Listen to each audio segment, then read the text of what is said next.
Remember back when we were young, and we was back during the Vietnam War, we used to talk about the military-industrial complex. Well, now you have the prison-industrial complex. And you have what is the ultimate solution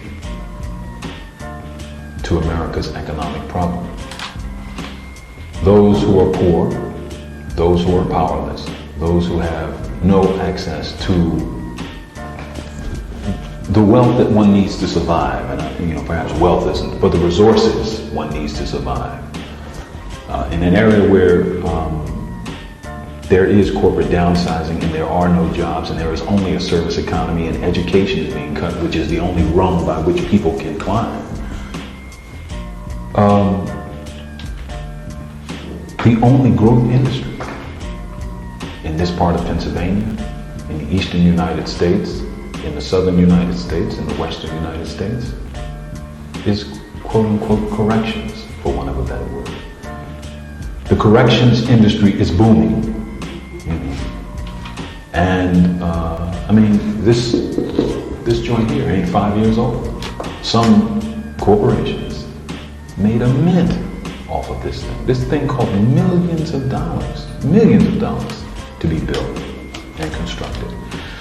But second to that, you have across the United States, for the first time in modern history, you have small rural counties and districts begging the government, build a prison here, please.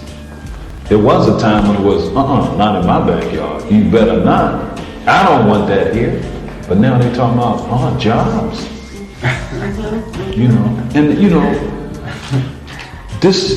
That's the reality. That's the reality that we're working with.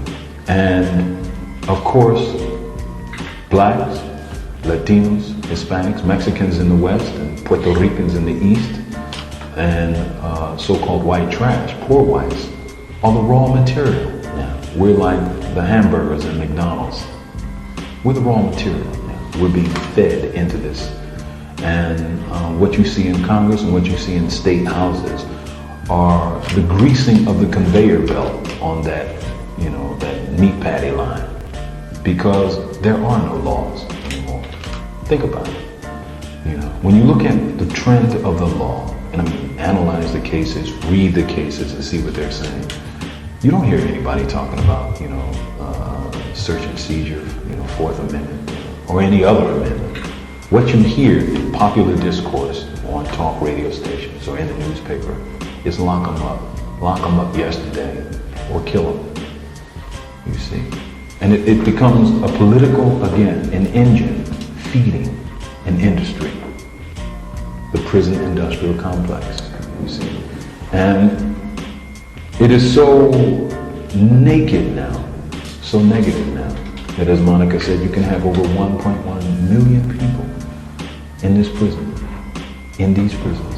And you have people saying, well, they need to lock up more people.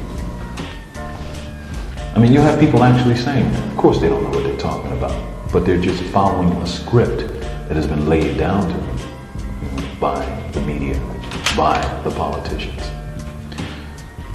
When you spoke about, that, I thought about a recent article that was in the New York Times. You may have seen it, by Saul Wachtler, who used to be the presiding chief judge of the New York Court of Appeals. And I laughed when I read it. I really did. I had a belly laugh. Because here was a guy who was, for all intents and purposes, a hanging judge. And if somebody, made a claim before his court, you get nothing. Shot people down like, it was fun. But in his article, he talked about the difference between reading a brief about an inmate who sued about the humiliation of strip searching and going through that experience himself, and how devastated he was by it. But every one of those 1.1 million people, and increasingly when you look at least across the country now, You don't have to go to prison to go through that humiliation. You can go to your average police station down the block. You know, someone gets arrested for a traffic violation, a ticket. And men and women are being strip searched in every city of America. You see what I'm saying? So, you know, when he was in a position of power, and he could have said, this is unconstitutional, or it violates the same. Doesn't make a claim. Next, denied. And he didn't sense how wrong, how cold-hearted that was until it was him that had to spread his buttocks.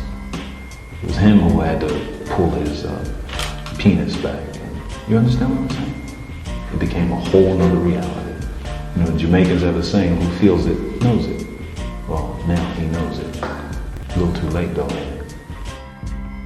Mumia Jamal's life is valuable to all human life. Mumia Jamal's life is valuable to this earth.